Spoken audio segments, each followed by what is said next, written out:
Well, over the past few years, retired Major David Toon has discovered a series of photographic images on NASA's website. He's inspected over 3 million of those photographic images, and of those, he's culled out more than 50,000 that one could only guess looked a little suspicious. David's joining us today. Hi, Dave. How are you? Very good, Dean. Thank you for having me. Should say welcome back, because we spoke, I think, just over a year ago, and your topic received a lot of response from our audience.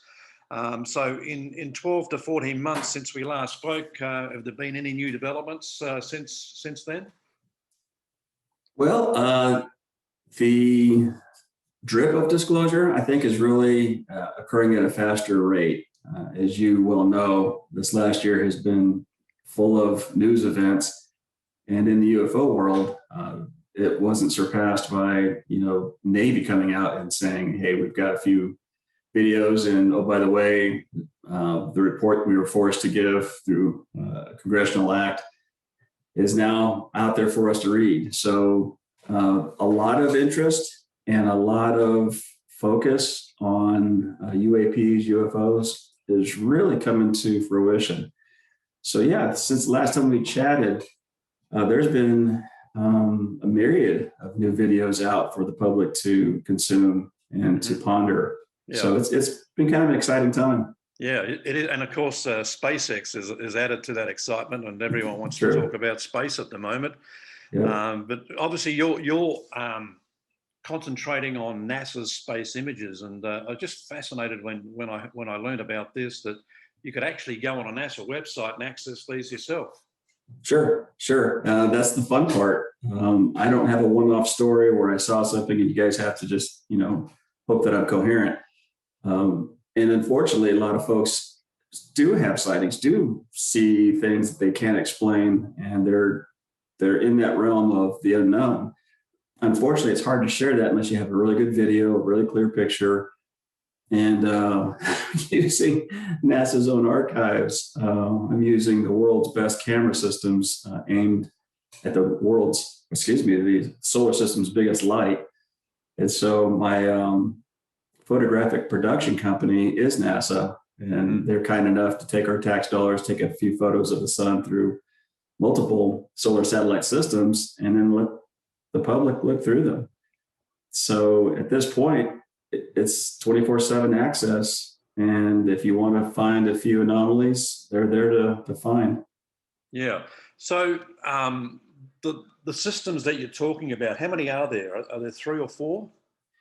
The ones that I use primarily are the SOHO, the stereo AMB, and SDO.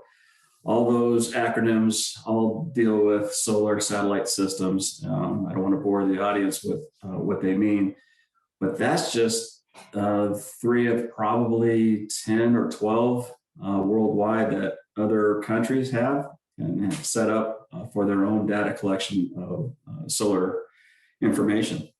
Yeah. And so the SOHO, SDO, and stereo systems, NASA sets up a website individually, and you can access either the movies for daily movies, or if you want to see each individual image that is brought in, it's there. You simply go to the site and find the data files and rummage through them like I do, and set up a system where you can, like I usually take a look at the movies so that I can see a lot of data quickly. And then if there's an anomaly within that data set, I usually stop the little movie or clip and find that particular frame and go look at it in specific, so I can dive in a little deeper, zoom in, and see what I'm looking for. So yeah, it's an interesting, wide open public system that amateur citizen scientists like myself have access to. Everybody has access to, and by the way, you paid for it. Mm-hmm. So if you're interested, you can get your money's worth by diving in and taking a look at what NASA's bringing back. It's mostly boring. I'll be honest with you. There's a lot of boringness to staring at the sun through these systems, until you realize that there's certain images and certain pictures that contain things that are really no way to explain. And when I started coming across those particular items, those anomalies, that's what started my journey in trying to find out what these things were. Right. In the time we last spoke to, have you met others that are doing the same thing, or perhaps have taken your lead? If you come across some of the solar satellite images on YouTube, others have done that. There's a few amateur scientists that will post something that they see and have the same questions. What I've done is a deep dive with such an enormous amount of data that in the statistical world of qualitative analysis, what I'm doing is gathering an enormous amount of data to put it into a file system where we can start putting things into categories. Even the YouTubers and the folks that see stuff like I'm seeing will do one-off. Hey, what is this? Here's a streak. Here's an anomaly. It's still to the point of a one-off type of discovery. Mm-hmm. When you have, by the way, I'm up to 60,000. When you have 60,000 images that defy artifacts, camera problems, program compression, whatever it is that normally disturbs a solar satellite image, once you get all that brushed aside and you realize what you have left is something that you can't explain, no one can explain it, I put that into a file, and I have enough of these now that I'm starting to develop categories of shapes that would take, well, it's taken me 6 years to get to this point. So I do what I think other people have done. I've just done it in such a deep dive with such a massive amount of data that I've written my master's thesis paper on one of my data sets. And it was just because the enormity of my file set that I think sets me apart from others. Mm-hmm. They're seeing the same thing I am, but I can tell you what they're seeing and how many more images in my file system that would match it. Yep. And give them a little more sense of, hey, you're seeing the right things. You're just not understanding the depth of that discovery. Yeah. How was your thesis received? That's a funny story. A couple of years back, as a master's student at Embry-Riddle Aeronautical University, I started my class, my capstone class, with a data set for just one particular satellite. And it was kind of nice because the professor, it was aeronautics and space studies. And so the professor let us kind of choose our own data sets. And most of the folks would choose a data set that's already out there, like, airline industry, how many crashes, that kind of thing. Was it day, night, what happened?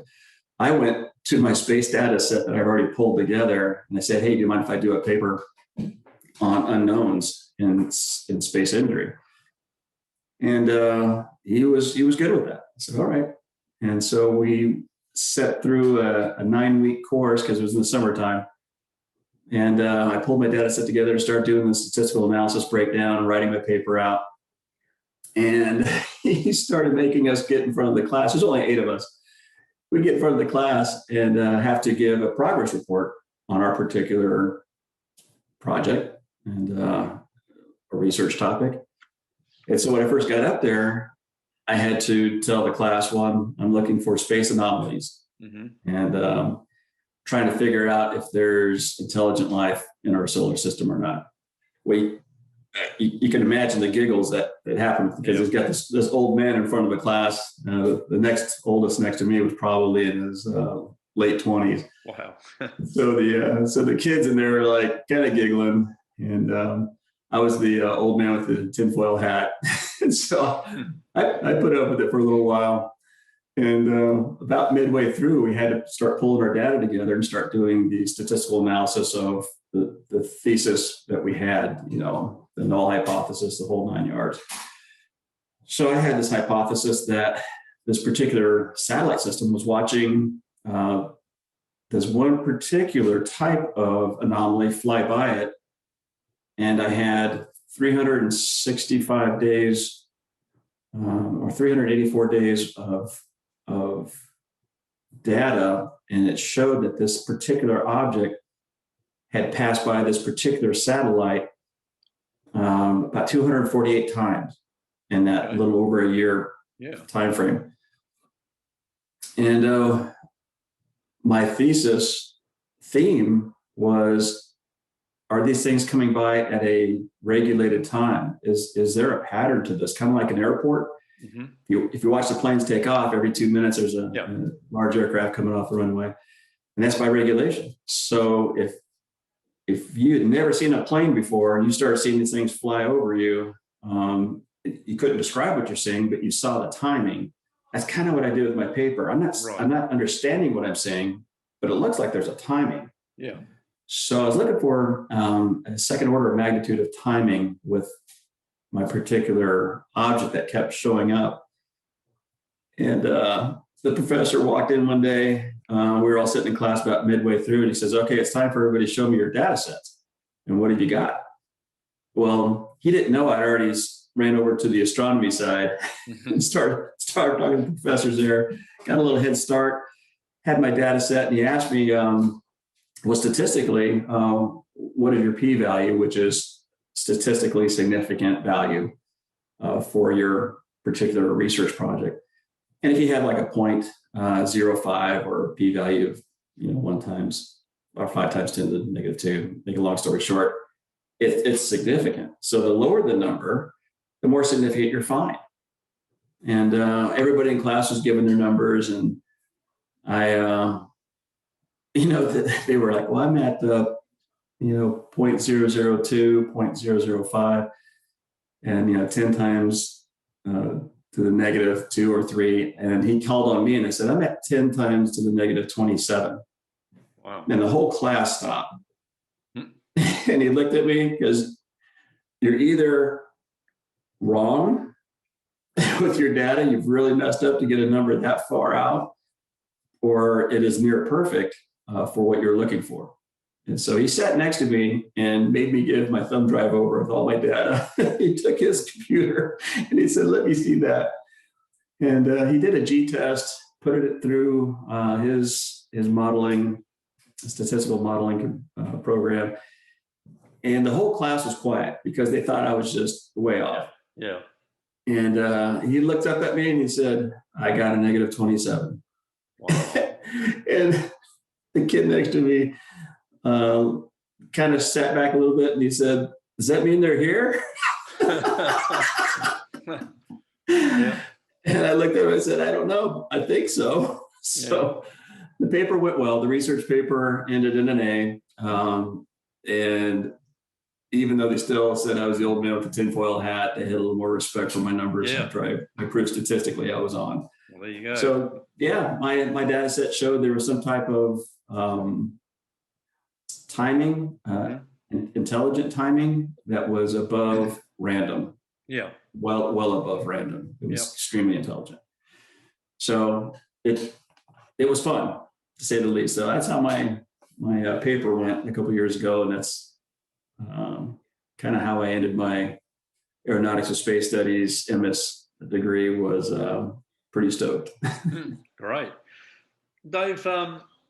You mentioned the kid asking, "Are they here?" But you say you've got over 60,000 photographs that you've been able to cull from the original list of how many was it? 4 million, 3 or 4 million?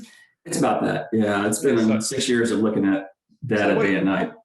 Yeah. So, NASA's obviously giving us the impression there's nothing else out there, but what your data is showing, so 60,000 into even, 3.5 million, we're looking at 1 to 2% of suspicious activity out there. I mean, it's significant. It is. And even if I'm wrong on half of my findings, it's still significant because it's proof. Even if I'm down to, 5 or 6, it's still proof. And that it answers that fundamental question, are we alone? In my studies and in my pursuit of this particular endeavor, I passed that threshold about 4 years ago. I'm convinced from what I'm seeing that there's so much life around us that it's going to be really hard for folks to get their minds around it. And to try to help with that, I even put together a website with some images on it just recently, so folks can see what I'm saying and understand the nature of these images and these artifacts, non-artifacts, that make you stop and go, well, that's there. How come no one's talking about it? And that looks organized. And it's really meant to stir some discussion and give folks another frame to start having a conversation to say, well, David found these here. We're seeing them here on Earth. We've got videos from the Navy. When you just see all the different pieces come together, it's really hard to walk away from without a positive affirmation that we're not alone. Yeah, yeah. The other thing that intrigues me is the fascination. I mean, supposing that even half of these suspicious objects you're finding are, extraterrestrial, what intrigues me is a fascination for our sun. So that might tell us a little bit about them. Well, sure. That's an interesting point you make. There's two things to the sun, maybe three. The images I'm coming across usually have one frame of the object cutting through it. The next frame is clear. Some of them wind up in the chromosphere or the photosphere of the sun and will stop and looks like refuel. I mean, whatever that vortex of plasma is doing, it's not destroying the object. It seems to be feeding off of it. And if they're extraterrestrial intelligence, 100, 200, 1,000 years ahead of us, 100,000 years ahead of us, the sun is just energy. They can manage their own environment. And perhaps like a gas station we pull up to, no one's fearful of a gas station. As a matter of fact, you look for them, especially when you're traveling across country. Yep. I can't imagine traveling across galaxy, what the difference would be. And so some of them do tend to linger near the sun. Most of them are just passing by, which tells me they've got plenty of fuel and they're just using our star for navigation. But it's pretty interesting to see the size variety. And that's probably the most when I do presentations.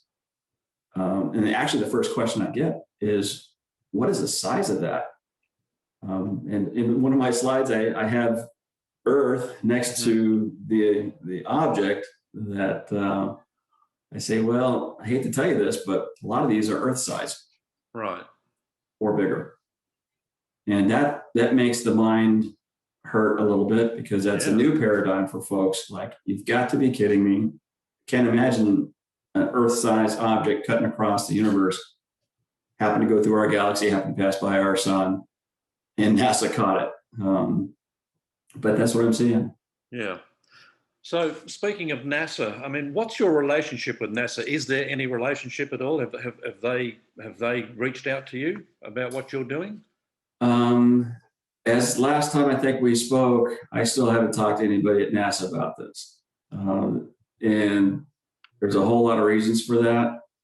And one of them being there's no reason to disturb my work. I don't want to not have access to the archives like I'm getting right now. Mm-hmm. Not that they would shut me down or not allow me in, but it's possible that they're not ready for that type of disclosure. And so even if it's incidental, they don't know about it. It's still, I think disclosure is going to come. I think I just jumped the gun for them a little bit by using their own data set, and I don't want to have that turned off.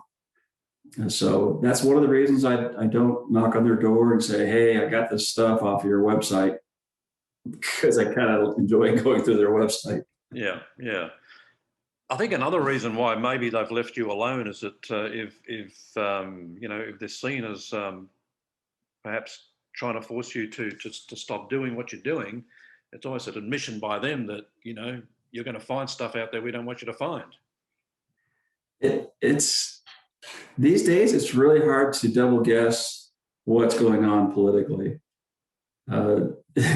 Needless to say, I try to understand the bureaucracies that I came from. I was 20 years Army, so I understand the bureaucracy of the Department of Defense. But there's so many, I don't know what you want to call it, motivations for them. There's a story, then there's a cover story, then there's, you know, public, and then there's not public facing operations. There's light, there's dark. Even in the DoD, we kind of hail those folks that are in, you know, the Delta forces and dark operations, because we know they're doing good for the country, but we really don't want to talk about them even though they're there. Yeah. Same thing with each agency. I think NASA knows way more than it lets out publicly, but it may not be time to disturb that web right now. So that's why I don't knock on the door, and eventually they're going to come knock on my door. I'm pretty sure. Yeah. It might ask me a couple of questions, but right. You know, it's public knowledge. I haven't done anything. I haven't cracked any or hacked into any sites. This is stuff that even my images on my website are listed by the date time group that came off the NASA file. So you can look right back into their archives and see where I got my picture from. Mm-hmm. What about other government agencies? Have you had any interest shown from those? Again, I'm not on the radar screen right now so big as to, I think, disturb the web. And eventually, when this thing starts to grow, I might get a little more inquiries from different folks and groups. But we'll see. It may be time for disclosure, and they may let me run wild with this. I don't know yet. Mm-hmm. Maybe they're using me as a tool to say, yeah, we'll let this guy tell you all about it, because we can either, you know, label him as a crackpot, or say, yeah, that's kind of what we're doing, is we're capturing some of this stuff too. Yeah, or maybe they're leaving you alone because you're doing such great work that, you know, eventually there'll come a day when they want you to become part of their organization. You never know. Have my resume ready to go. Right. Well, I hope it happens. Dave, Amua created a lot of interest recently when it came through our solar system. Did you happen to find any images of it going through the solar system? I did not. Those scopes are specialized, kind of like a Hubble scope, and that's not one of the archives I dive into. Good question. The funny thing is, I just added to my presentation slide a Hubble photo of the Orion Nebula, because it's beautiful. It was done back in 2013. Just a gorgeous photo. You know me, I zoomed in on it. Yep. And started going through pixel by pixel to see if I could find something. And sure enough, there's a little dot and a line cutting through it, way back in the red portion of that nebula picture. So it's not just solar satellite systems. It's really any CCD or CMOS sensor that's, you know, in space collecting data, has the capability and potential of picking up something that's not a program error or a lens, you know, reflection, or, you know, cosmic rays. It's the real thing. You just got to know what you're looking for and recognize it when you see it. Yeah. Interesting. You mentioned the Orion system. I just recently interviewed a gentleman from Australia who has just released a book called Children of Orion. Just fascinating stuff, which we'll be presenting to our audience. So look out for that one. Perfect. I probably saw one of the ships over there. I don't know. Possibly. Dave, do you need a degree in astrophysics or something like that to be able to understand this stuff? No, you don't. You do have to do a lot of study, because astrophysicists are really smart people. They've been doing this for a long time. Yep. And they've seen it, been there, done that. They know what all the artifacts are that a system like a satellite observation post does and creates. There's all sorts of destructive artifacts that can happen on just a single image. Cosmic rays, high-speed particles, all sorts of bad things in space can affect that picture. And it does a lot anyway. And an astrophysicist would look at a picture like this and say, well, these are cosmic rays, this is electrons, these are muons, these are bosons. And they're really good at seeing all the things that are naturally occurring that are a destructive process of that image. But once you get a handle on all of that, which that's the part you have to learn. I mean, you don't have to have a degree to go do that. You just have to read it online, go to the library, take a look at satellite systems and artifacts for optical systems. It takes a lot of reading. So as long as you understand that 99% of what you're going to see in an image from a solar satellite system is normally caused by cosmic rays, asteroids, comets, all the natural things that happen. Either they're in front of the lens, with the lens, refraction. Sometimes you have such a high energy point source of light, it smears on the frame itself. So you look at the image and say, oh, that thing has a tail. It's cutting across, and really it's just a charge transfer effect where the sensor couldn't handle that much data, so it slowly tries to recover, but creates a smear. So if you understand all that and you look at an image, it's easier with knowledge to pick out the things that don't have an explanation. Otherwise, everything doesn't have an explanation, and you see UFOs everywhere, and that's not the case. Right. It's really rare to find them. It's a hard look, but that's where the education part comes in. You can self-educate, but you don't have to have a PhD. No, I don't have a PhD. That was my next question too, because I think one of the requisites here would be to have the patience of Job, because it's easy. It will be easy to jump to conclusions at almost everything you see on those images. Exactly, and that's how I started. I started this whole process going to class. I think it was 2015. It was January, and I did one of those little radar, loops to see where the clouds are, because I live in Florida, and so we get clouds all the time. I'm like, do I need an umbrella? I don't know. So I opened up the radar loop. The 4-hour radar loop had the whole state of Florida completely clear, and then within that 4-hour loop, within about 20 frames of nothing, I saw 5 different rings of clouds just appear over Florida. Yep. Perfect rings. Didn't make any sense. So I thought, well, that's weird. I know what microbursts are. I'm a pilot. But a macroburst, these things are 50 and 100 miles wide. I'm like, that doesn't make sense. So I started going to the what is that? Spaceweather.com. Right. And I started looking for something from the sun. Maybe a CME, blew and just put a lot of pressure on the Earth, and we had those anomalies. And there was no CME. But while I was looking at the day's clip or little video, 96 frame video that the satellite had produced, I was seeing lots of sparklies, not only just the sun and a couple of, what do you want to call it, spikes of light, like CMEs, but all the way in around the environment of the sun. You see stars in the background moving slowly, but you have all these little sparkles. I'm like, man, that's just a messed up image. I mean, every one of these images had these, or these cosmic ray strikes. And then in that series, I saw a triangle of light. And I'm like, man, what are the odds that these cosmic rays just all made this perfect triangle on this one image at the right time? So I started going through some of the spaceweather.com stuff. And I took it to one of the astronomy professors on campus, and he kind of patted me on the head and said, that's nice. These are cosmic rays. And he started explaining each one of these things to me.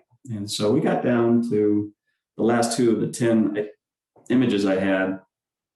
And he said, these are interesting. And that was it. Wow. I'm like, okay, so I got 2 out of 10. Went back, found about 100 more, came back to him, he explained them all away once again, got down to about 4 that just couldn't be explained.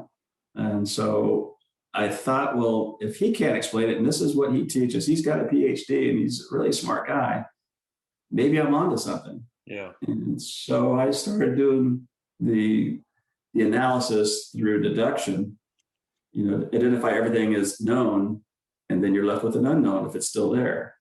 And that's what set me off on this course. Yeah. Yeah.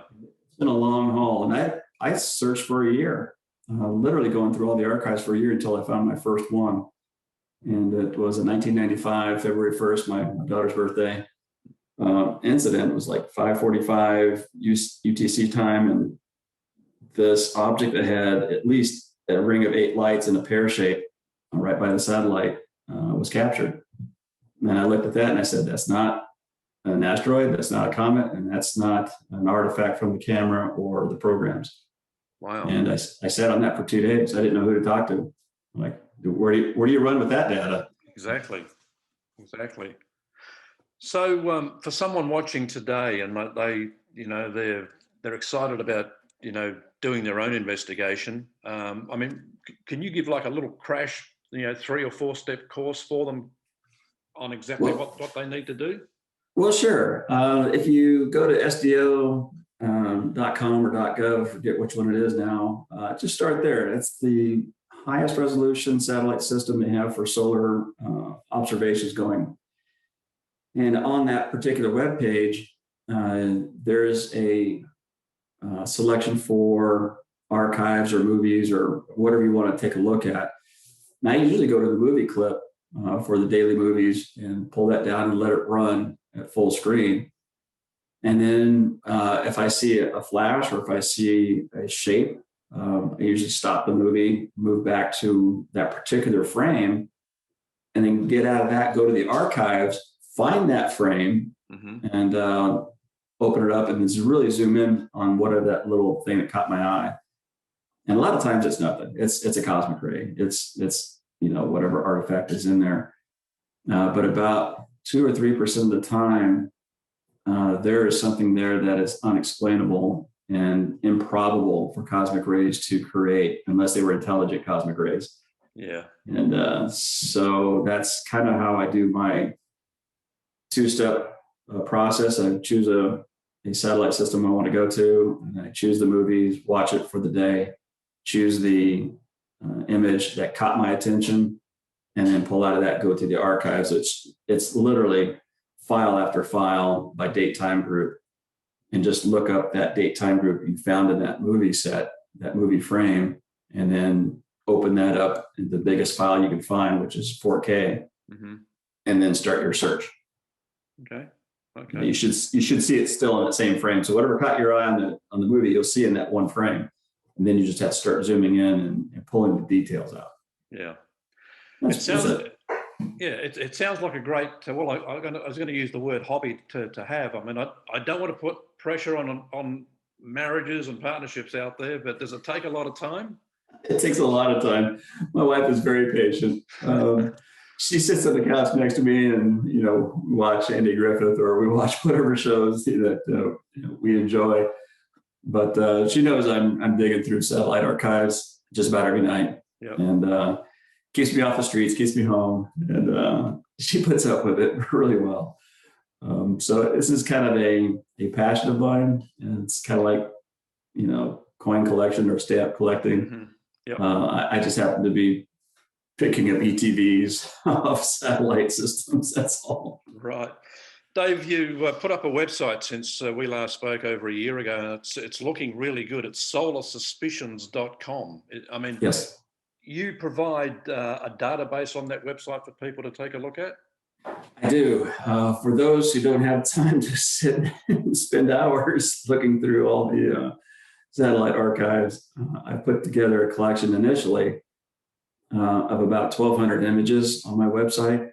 And if you pull into that, you can see the images. I I set it up to where you can take a look at the images and don't have to join if you don't want to join. But if you join, you have the access to the full images. You start pulling stuff down, but at least you can still have the ability to see what I'm putting out there for the public. So yes, I have a sizable database to start with. We're still working on it. There's a few more features I'm trying to get put on the website, so it's going to be even better next month. But the data set is still there. And the reason why I set it up as a pay site, and it's only like, what, $19.99 a year, I think I set it up at. It's not much, but it's because I want to continue to add data to that set. So it's going to be a living website. It's going to be something for researchers to access. Folks that don't have time to look at, 5 million different images. You can come into this, pull down what you want, and you can start categorizing for yourself. You'll start to see certain things looking alike that just shouldn't be there. It's kind of like I see a Chevy, I see a Ford. Well, everybody knows what, or even a Tesla, should probably put that in there. I can tell a Tesla from a Ford on the street. I'm not smart enough yet to be able to do that with these anomalies, but I do see characteristics that are common with some of them that identify them as a group. And that's part of statistical analysis, where you have qualitative first, and then with all these particular categorized images that have these objects in it that all look the same, now we get to put that into a file and say, how many do I have? So it turns into a quantitative amount. Right. And then I can start doing the science on it for a statistical analysis. And that's kind of what I did with my paper. Yeah. And for those people that join solarsuspicions.com, David, will you provide access to yourself to answer questions, should they have any? They do have access to send me an email if they do have questions. Yes. I haven't, I'm fearful of a wide open discussion at this point. Yeah. And the reason is I've got a bunch of unknowns, and I know what your questions are going to be already. What is it? I don't know. So this is really a website built for folks who want to be on the cutting edge of exploration. I don't have the answers, but if you want to join me in taking a look at what I'm finding, there's smarter people out there who could be on this website going, I think I understand what I'm seeing. I think this is what this is doing that is beyond my level. I just happened to find something that was fascinating in our own backyard. And I kind of want everybody to join in and work with me, even find their own authors' websites and send in, hey, I got this one picture I found. It's amazing. We'll add it to the website. That's not an issue at all. So yeah, I'll respond. Be gentle with all the questions. Yeah. This is so brand new. I think you'll find it enjoying. Yeah, I'm thinking, at some stage, Dave, like even a monthly newsletter from you to people to perhaps give them suggestions of what to look for. And well, we do have a news section right now on the website. I'm currently pulling one or two different current and or interesting articles that I think folks in this pursuit would enjoy. Eventually, I have things that I want to disclose on this website that is one of a kind, and I don't want to put it out there right now because it's a little hard to get your mind wrapped around. But I do have some images that are above and beyond what I can handle, and that's coming. I just don't know how to couch it and put it into the right perspective. So you're right. A newsletter announcing something new coming into the website will be how we do that. But right now I'm taking articles. There's so many articles and there's so many news clips, people seeing stuff and Navy turning in more clips. It's just a ton of information. So I'm trying to keep it clean. Just a few things that I think are relevant. And eventually, as I start filtering in the rest of my 59,000 images, people are going to enjoy the site as it grows and expands, and it'll be fun. Okay. Last question. I asked you this last time we spoke. You gave us a bit of a clue earlier in this interview, but can you, last time I asked you, can you definitively say that we're not alone? You were almost non-committal, but can you definitively say we're not alone? My opinion after 6 years of research is that for me, I have come to the conclusion we are not alone, and I'm pretty sure I can prove it on my website. And I've got friends now believing it, where before they would giggle and pat me on the head, looking at this going, this isn't right. And I'm like, I know it's not right. It's hard for the mind to really wrap around it, not only in the amount, but the size. The scale is just amazing, Dean. So some of these, you don't know how close they are to the sun because they don't interact with the sun. They're just an image of an object somewhere near the sun. Some of them are interacting with the plasma of the sun, and you know that's 93 million miles away, and you know that's the size of Jupiter. Yeah. Those kind of things are kind of clues as you're going through my site to say, you can answer your own question. No, I don't know what the distance is, unless it's interacting with the sun's chromosphere or photosphere. Then even you know what the distance is. And now you can take a look at those sizes and say, that's incredible. Yeah, yeah. Well, Dave, thanks again for joining us. I'm going to earmark in my diary 12 months from today and get back in touch, and we'll see what developments you've come up with. Dean, it's always been fun. It's a pleasure. Thank you so much for having me on. Pleasure. David Toon joining us today. Take care.